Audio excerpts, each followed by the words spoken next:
হঠাৎ বাড়িতে বোমা বিস্ফোরণে তুমুল শব্দে কেঁপে উঠল গোটা গ্রাম। সোমবার বিকেলে ওই ঘটনায় চাঞ্চল্য ছড়ালো মুর্শিদাবাদের ডোমকলের মাঝপাড়া নলিয়াপাড়া এলাকায়। জানা যায় ওই এলাকায় মইনুল বিশ্বাসের বাড়িতে বোমা বিস্ফোরণের ঘটনা ঘটেছে। তাহলে কি বোমা মজুদ ছিল নাকি বোমা বাঁধা হচ্ছিল, সবটা ঘিরেই উঠছে প্রশ্ন।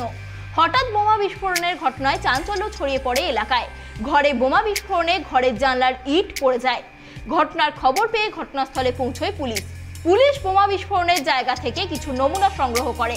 তল্লাশি চালানো হয় সারা বাড়িতে। বাড়ির পিছনের বাগান থেকে একটি ধারালো অস্ত্র উদ্ধার করে পুলিশ। যদিও পুলিশ আসার আগেই বাড়ি ছেড়ে চম্পট দিয়েছেন বাড়ির গৃহবধূ তহমিনা বিবি।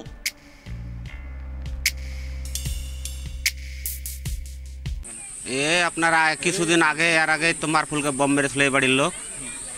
তারপরে তার কিছুদিন আগে বাসতলাতে ভিডিও হয়েছিল, বম ধরেছিল বাসতলায়। আজ তো বাড়িতে বম বাস্ট হয়েছে এই বাড়িতে। এরা মানে সবসময় অস্ত্র নিয়েই থাকে, যে কোনো লোক আসলে পরে আক্রমণ করে।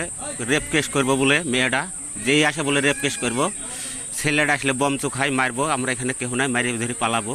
এই তো আজকে বম তো এই বাস্ট হয়েছে, এখানে ঘর বাড়ি উড়িয়ে গেছে। আচ্ছা, ঘরের ভিতরে কেন বোমা রাখা হয়েছে? এই তো ওর নিজের ওর অস্ত্র, ওর হাতে আর ওর বাড়িতে রেখেছে। কেউ আসলা? হ্যাঁ, ঝামেলা তো ওই তো ঝামেলা। এই আর আগে তোমার ফুলকে বম মারলে এখানে কিছুদিন আগে ফিল্টের নিচে বম রেখেছিল, তখন পুলিশ আধিকারিক লোক এসে যা কি করে গেছে। আবার আজ তো ঘরে বম বাস্ট হইলো এই মুহূর্তেই। আমাদেরকে ভিতরে ঢুকতে দেয়নি, বাইরে থেকে আমরা আসনু, যখন দেখনু যে ধুমে বেড়াচ্ছে আর বারুদের গন্ধ ছুটছে ঘরের ভিতর থেকে, অন্ধকার। তো এই গেট ওই গেট মারা, চারিদিক দিয়ে মানুষ যাচ্ছে, কেউ দেখতে পায়নি, কাউকে ঢুকতে দেয়নি ভিতরে। কার বাড়িতে এটা হচ্ছে? এটা মাইনুলের বাড়ি। তার মানে কি ঘরের ভিতরে বোমা বিস্ফোরণ হয়েছে? হ্যাঁ, ঘর থেকে যখন ধুমেটা বাড়াচ্ছে তখন ঘরের ভিতরেই তো হবে। আচ্ছা, বোমা রাখা হয়েছিল কেন?